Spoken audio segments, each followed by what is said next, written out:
Okay, so this is After Effects.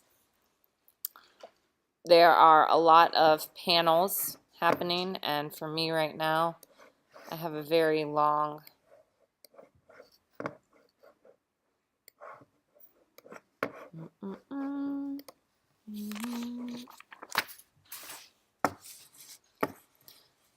It's like there's no good surface for this.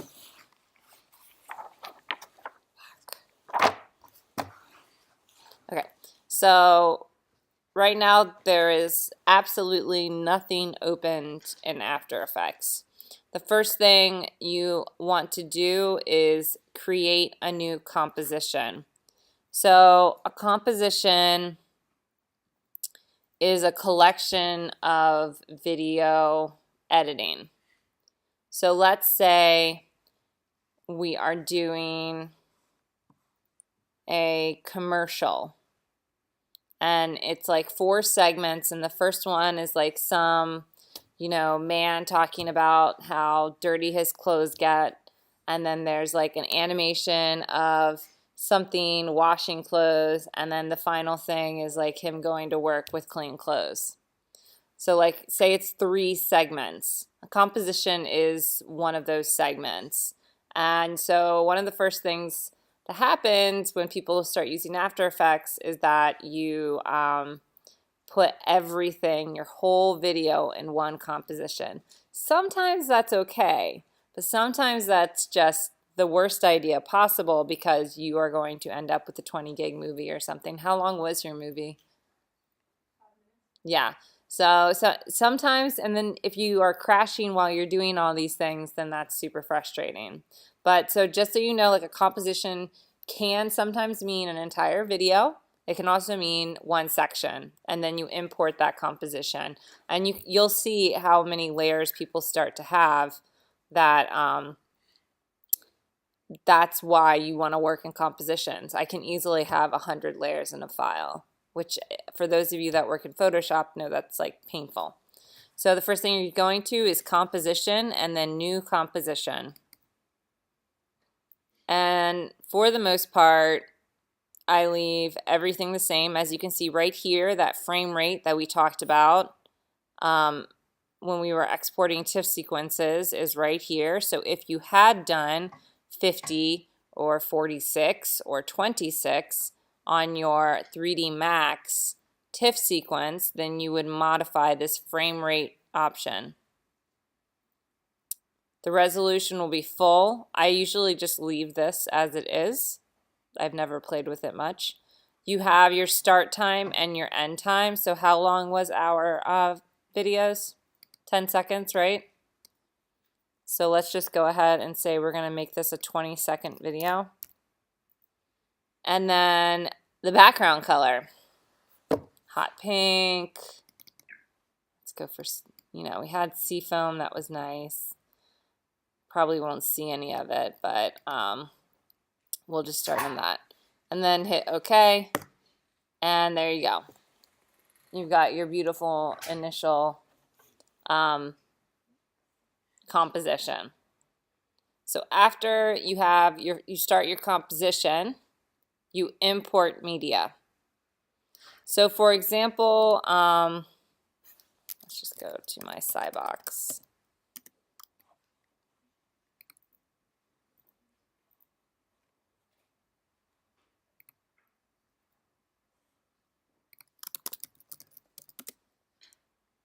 Oops.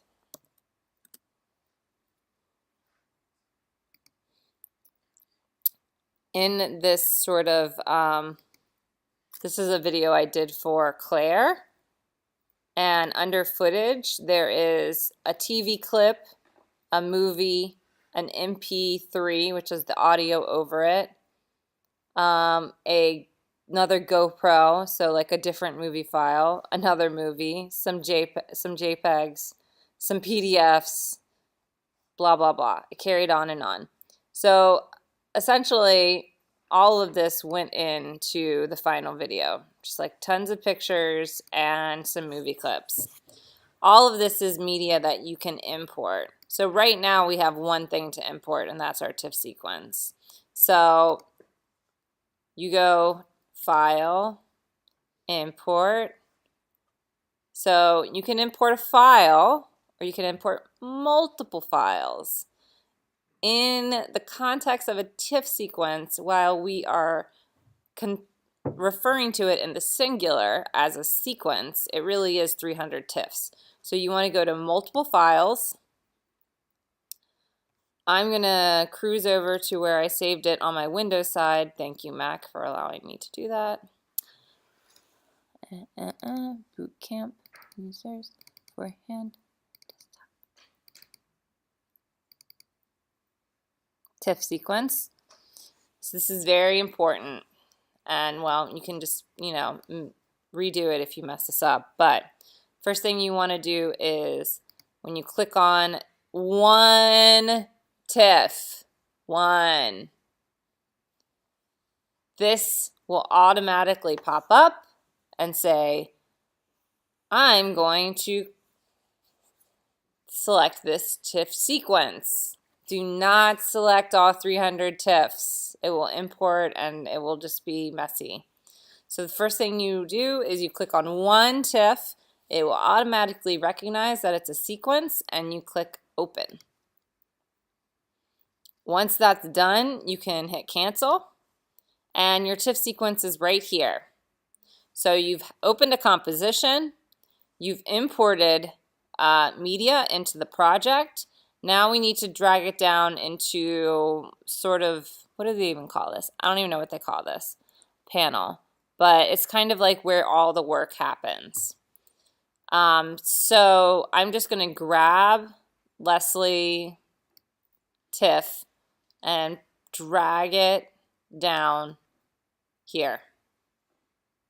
Beautiful. So beautiful. So you already see a couple things, like this is way too small for this.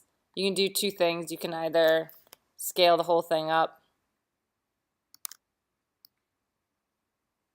So beautiful.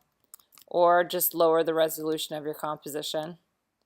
I'm just going to scale it up for the sake of hideousness. We have 10 seconds of material. And then I've just left 10 other seconds to sort of play with the other features. So one way to sort of see how it will look is to grab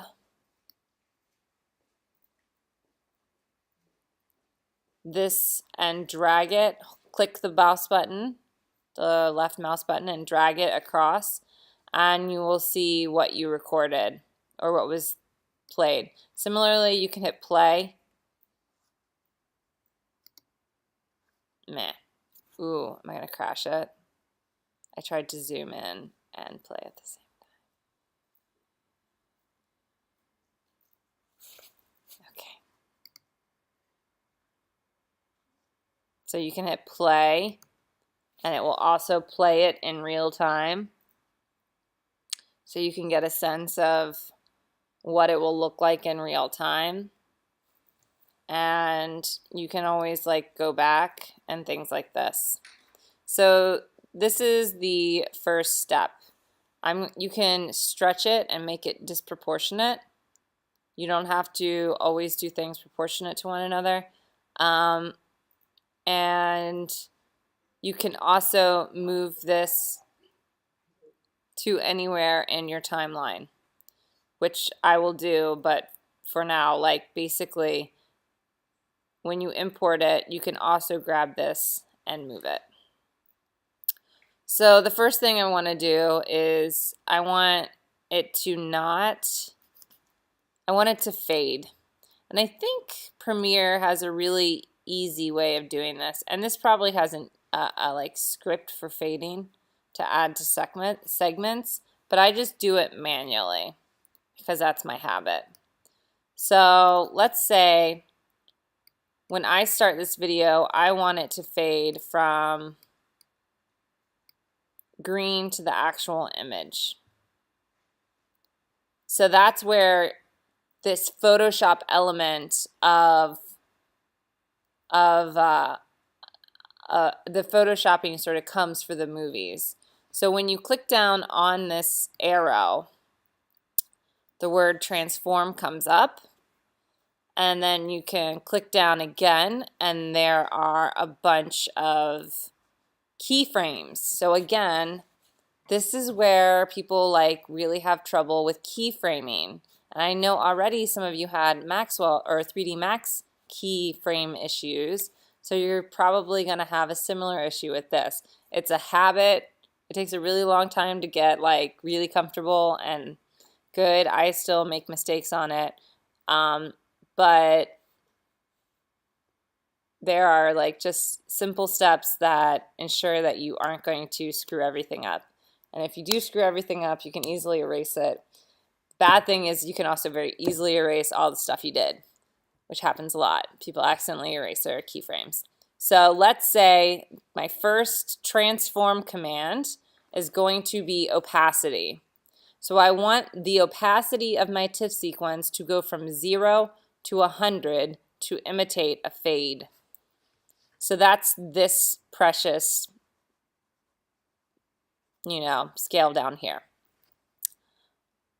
Click, so step 1, click on the little clock.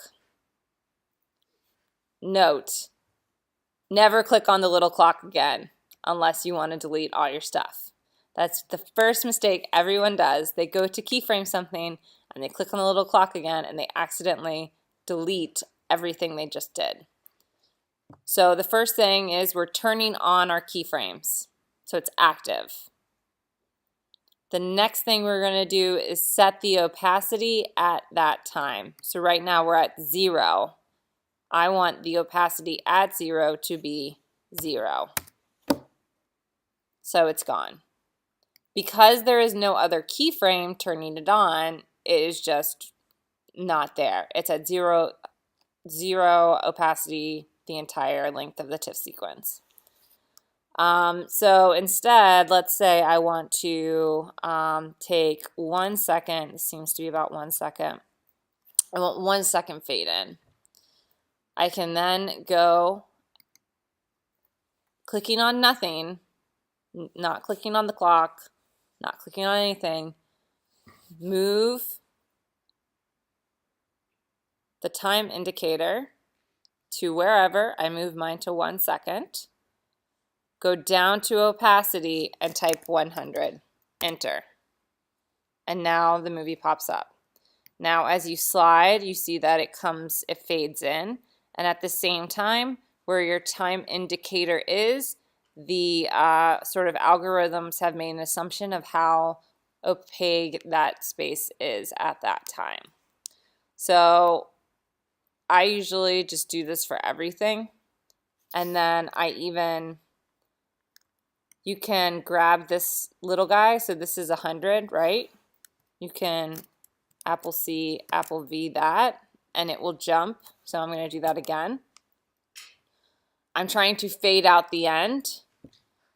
So essentially I want at the 9-second mark it to be 100, and then at the 10-second mark it to be 0. So at the 9-second mark I can go back, click on this 100 opacity, Apple C, and then just Apple V. It will automatically go to the timeline with the time indicator is.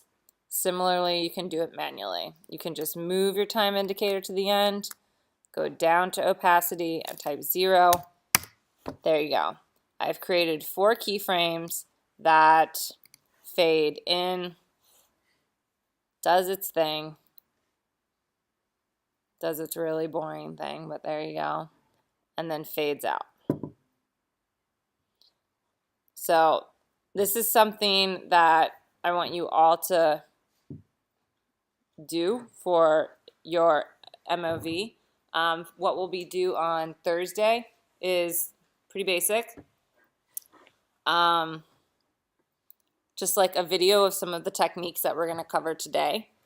And then I will show you how to export it as an MOV. and then change it to an MP4 because the MOV is always massively heavy. And that's just the whole process. So that's just the very bare bones process of making a video. So the next thing, let's say, another important thing to know is that when you move this bar, the keyframes stick with it based on where you put it. You can also shrink the amount of footage you have by grabbing it on this side and dragging it. That means this will ignore this part of the movie and then just start wherever it is. Your keyframes will stay there. So you can also always grab these keys and move them wherever you like.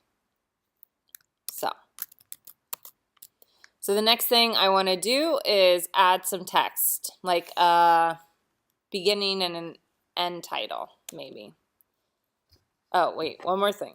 This is a pretty important one, especially if you have a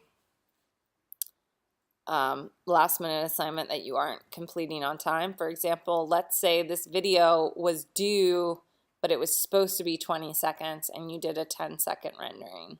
So what do? You stretch the time in After Effects. So, or if you do something and it's like insanely slow and super boring, you contract the time. So this is the only effect I'll show you for now, but when you right click on your media, there's a panel called Time. It's very self-explanatory. I've never used Free Frame, but I use Time Stretch all the time, and I've used Time Reverse sometimes. Time Stretch, it asks you for the stretch factor or a new duration. So let's say we're going to make it, instead, I think it's like really slow and boring, we're going to make it 5 seconds. Okay, so now it's only 5 seconds. The keyframes moved with it, and it is super speedy. So it is twice as fast as it was.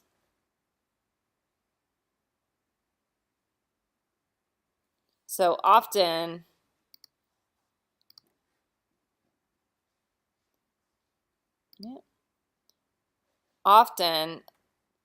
students will spend too much time on their animations in 3D Max when there are very simple ways to correct things in After Effects. So it's really about knowing the tools that are available to you in both softwares and utilizing those. So I'm just going to make it 15 seconds, and now I'm going to work on the text at the front of this project.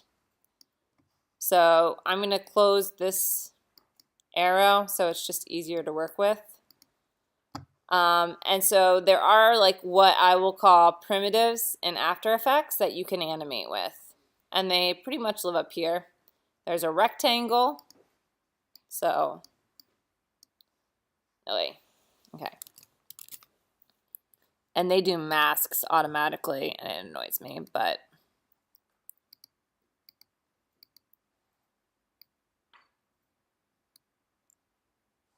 so that's just a mask. What I really, neither here nor there. Anyways, so you can draw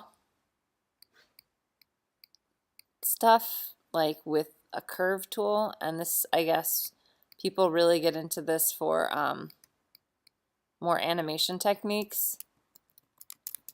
And what I use, you can paint for whatever purpose you want, but for what I always use is text. And they have all of your sort of font options live over here. So underneath the preview, which we used previously, they have your paragraph style and your text all the way down. And you can always just scroll through that. And we'll start the text.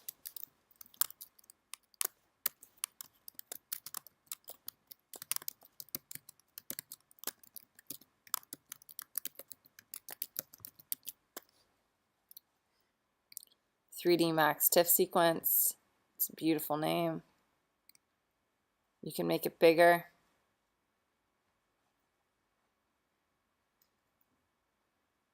You can change the color. You can change the font from whatever terrible thing I picked for a font.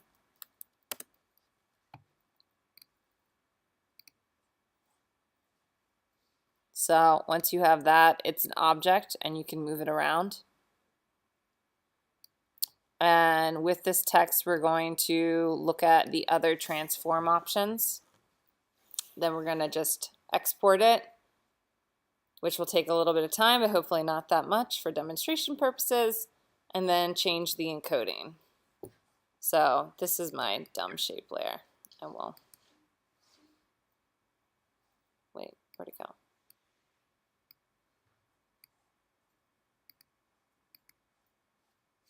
Where's my text? Oh, there it is. Why did I move it that far?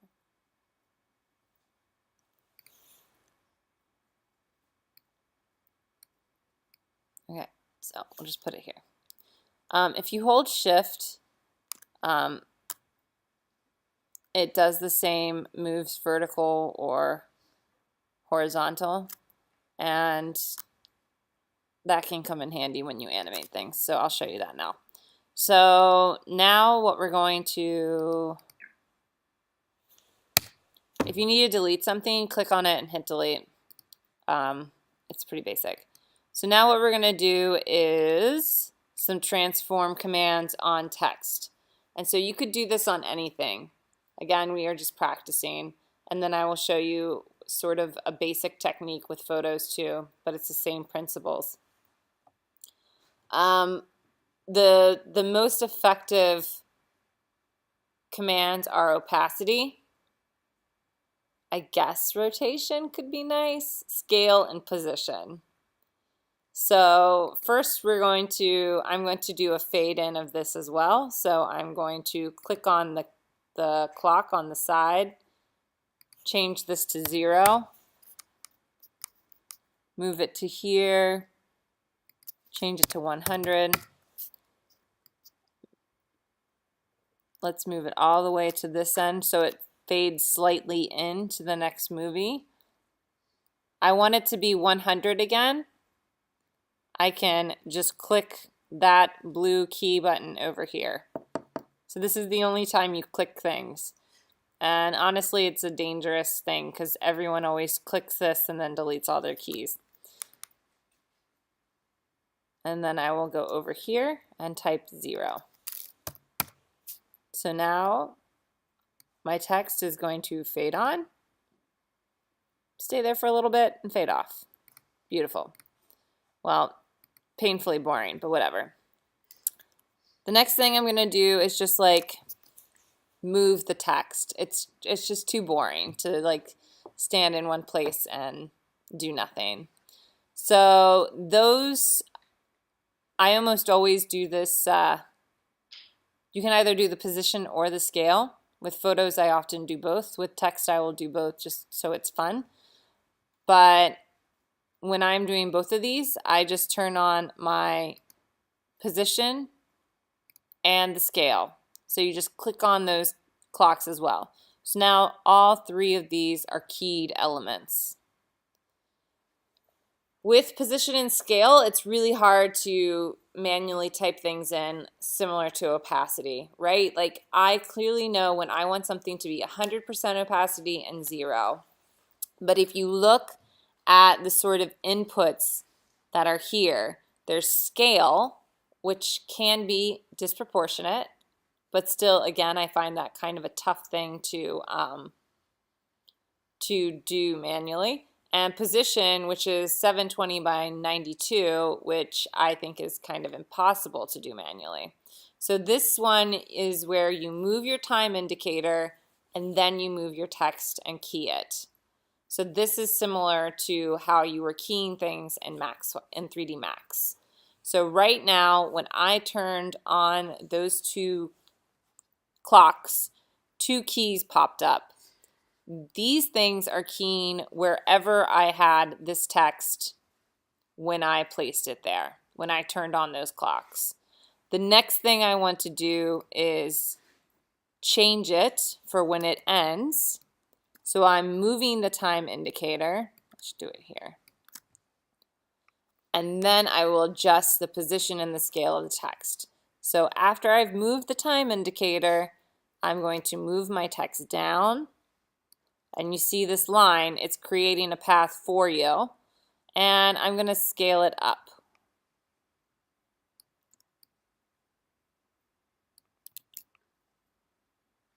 Apparently that's too big. That's good. Oh, okay. So now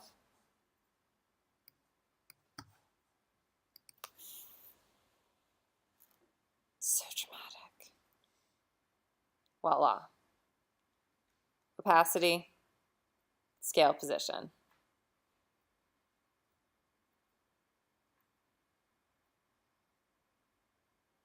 So the last thing, again, like that sort of technique works really well for photos.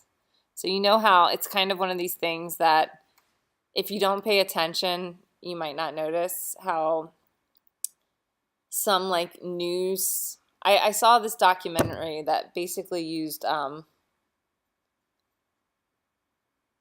like Google Docs and pictures the whole time. There was zero video footage, and all they did was animate the photos to like scroll across the screen. So you're sort of like lazy mind that just wants something moving and distracting is satisfied by it. So a moving picture is something that can be very pleasing to the eye. I will show you this video.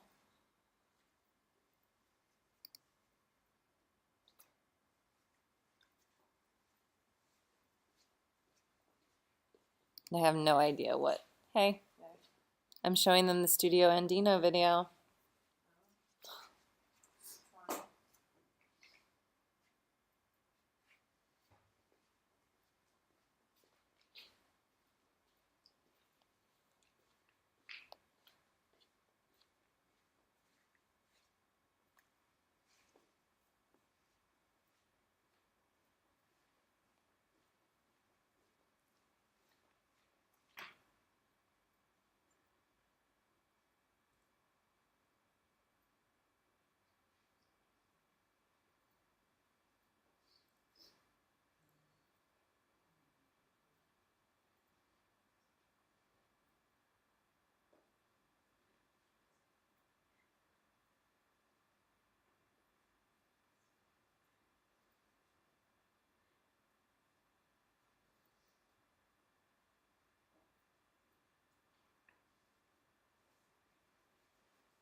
Studio Andino investigates urban conditions in Lima. So this is one picture. Primary focus is on marginal Whoever took a pano picture, we're interested in domestic settings, zoom in. For whatever reason, this range of skills and topics pano. So you just move the stuff. As part of this interdisciplinary studio work, we collaborate This on is several projects an incomplete students, faculty, one. NGOs, and local communities in Lima. But yeah, this is like the whole video. Because that's all we had. We had a couple movies. And she had to say all this stuff. So what were we going to do? In 2015, Studio Andino worked with local fishers to build a seafood market table prototype and developed a master plan for future development of the wharf and beach area. In 2016, the studio repurposed one of the area's many beach boats as public art. A recycling project made local news in Lima.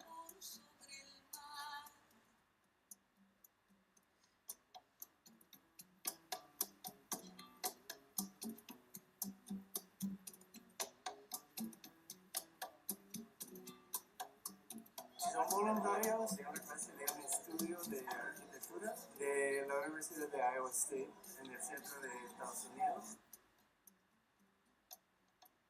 So this was like a TV clip. Proyectos de diseño de paredes en comunidades en Lima, en Manchay.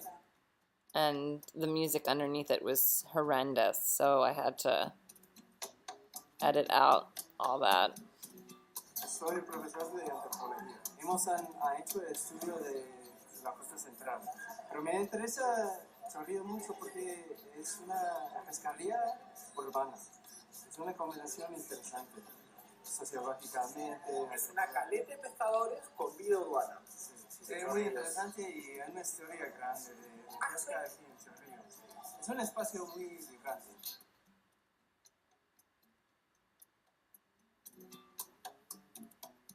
El objetivo de los estudiantes es terminar de restaurar la embarcación. En este zapato van a hacer una banca.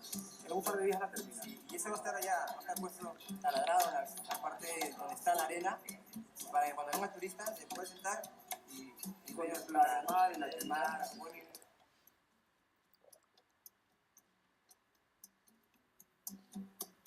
Like they're doing it now with videos, but In 2017, we will continue our work at the wharf and establish a new collaboration. so this is a technique that's very easy to do and fills up a lot of We space. hope to learn more about the social, political, and economic dynamics at work in this very historic part of Lima's urban fabric. All right, that's enough of that. I am Brett Mitchell. Thanks, Brett. Bye.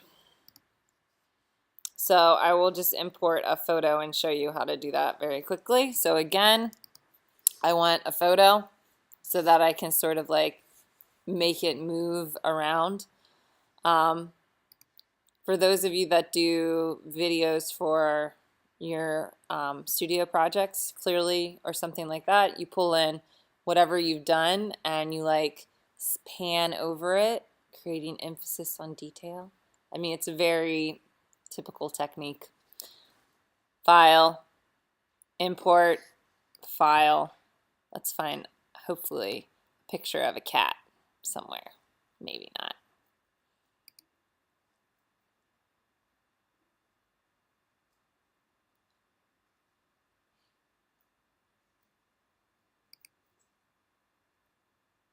It's like dangerous. We're just going to do this very quickly.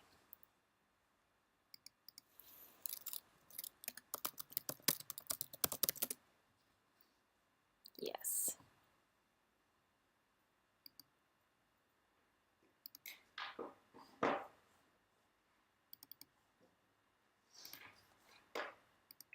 So going to the desktop, best kitten names 1. It automatically thinks it's a JPEG. It doesn't check that it's a JPEG sequence because it's kind of looked around in the folder and doesn't think it's a sequence. You hit open. Kitten's right there, but the kitten is not down here. So you go ahead and you grab the kitten and you drag him down. So just like text, it becomes this whole bar here. So with photos specifically, you almost always adjust its length so that it's just more manageable. So let's say we're going to see a kitten only at the very end. It's going to be adorable. So let's scroll to the end and start looking at our precious kitten. Kitten needs to be way bigger. So let's just scale him up.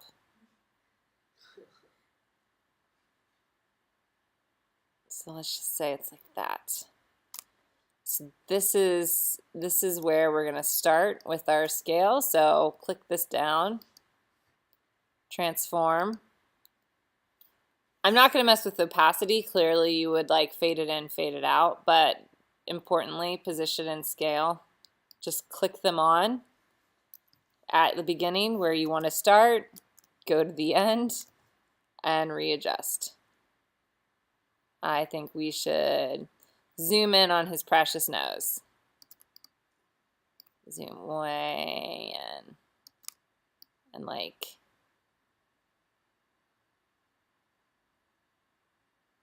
move his face there. So as you can see now, at the end of this very boring video, there is an adorable kitten that just gets zoomed in on, really bringing it home.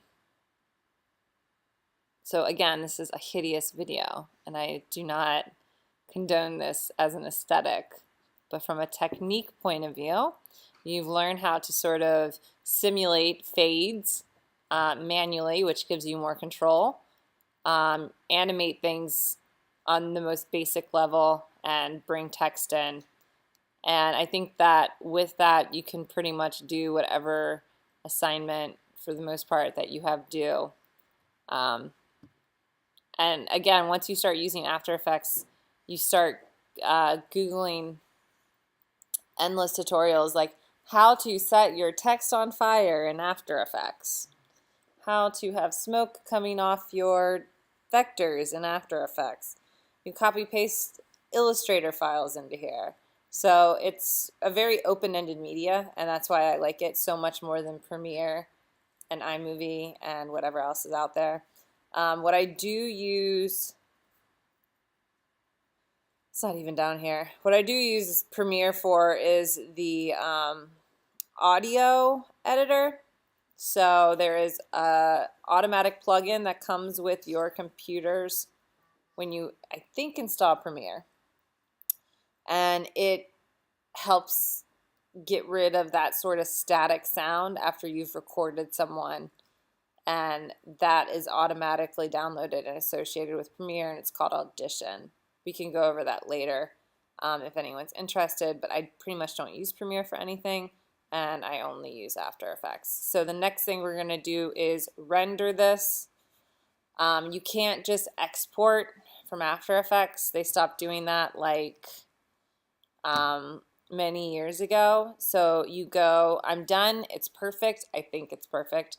Composition, add to render queue. It should automatically switch over to this, but if it doesn't, so here is composition 1. You could have multiple compositions down here, and then there will always be your render queue.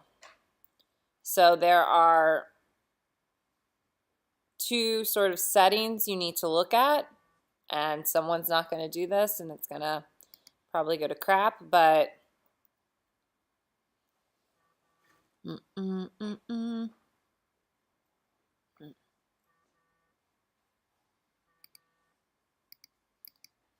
So the first thing you want to look at is your output module settings. Right now, and for everyone, it will just say lossless.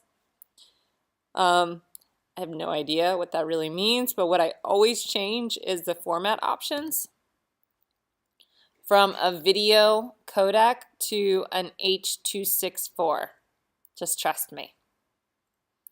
So if your first, I cannot export because my cache keeps filling up. One of the things might be that you have it clicked on animation, which is like this larger compressed file, and you should always do these videos at H.264 because you are not cinematographers yet, and it's not necessary. So that's great. Click OK. QuickTime's fine. And if you have audio, you can fuss with stuff here. You can also just turn it off if, like, you know that it's just like your friends like giggling in the background. So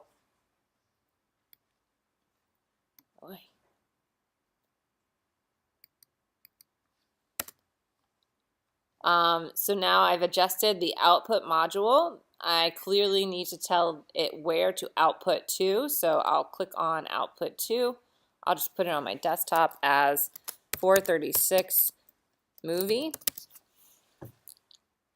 and it will create a subfolder called comp1 apparently, so whatever, call that 436 and save. And now this precious button called render lights up. You can have multiple things in here. You can hit render queue too many times. Whatever's in here and checked, it's going to render. So it's kind of nice because you theoretically could have like 5 compositions and batch render them while you're asleep and save all your renderings for at night. Dangerous though because this thing often crashes.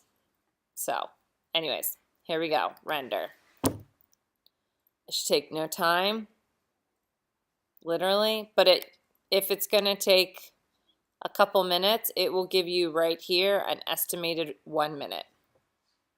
It'll tell you an estimation so you can carry on with your life.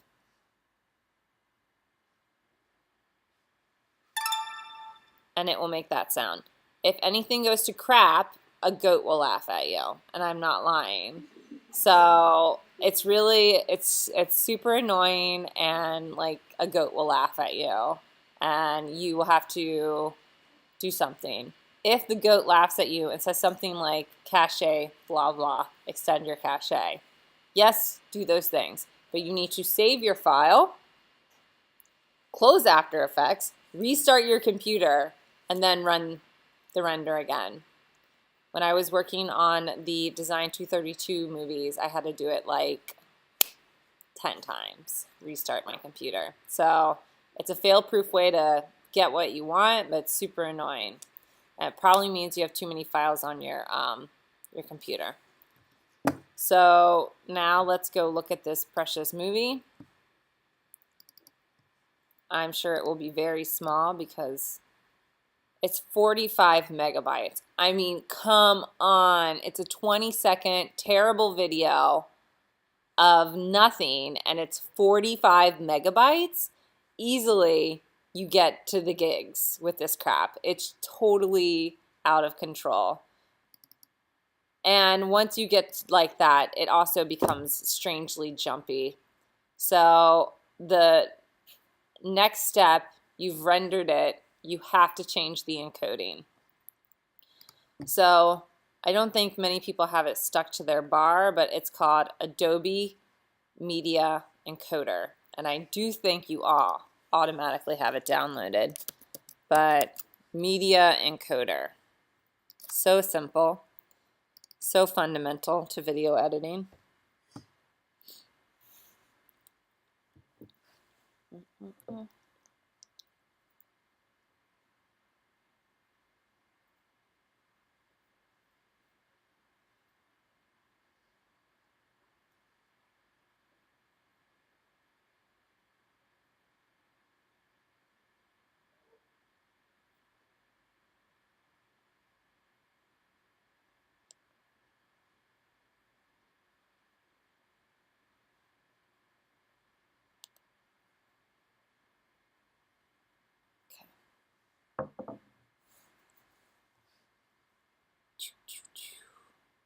So now you've opened this up again. I have no idea what a lot of this is. I use it for one thing. I click this plus sign.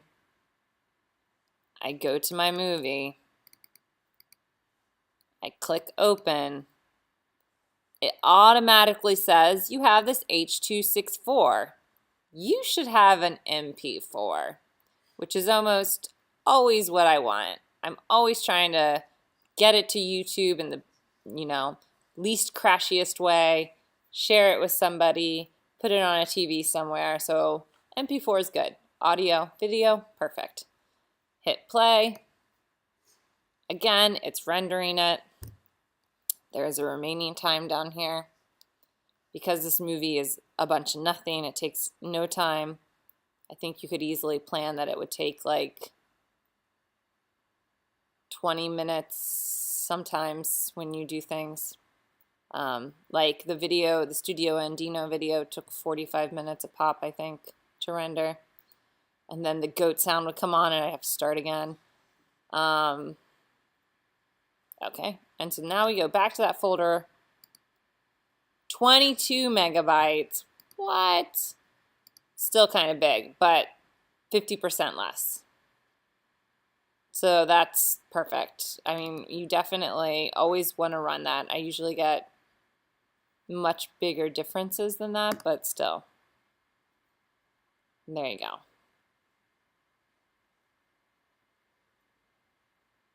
So beautiful.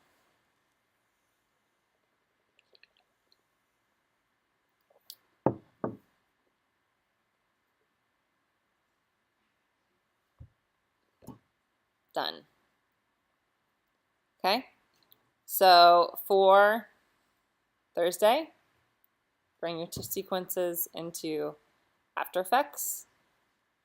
Use your transform tools and add text and upload it to the SciBox. We'll put it in like assignment 3 or something. Yeah? Okay. So if you still have lingering questions, which I talked to some of you about already, please come and ask them now. If you don't, then we're done. And you can work on the project. Probably finish it very quickly. Yes. Yes, bring your errors.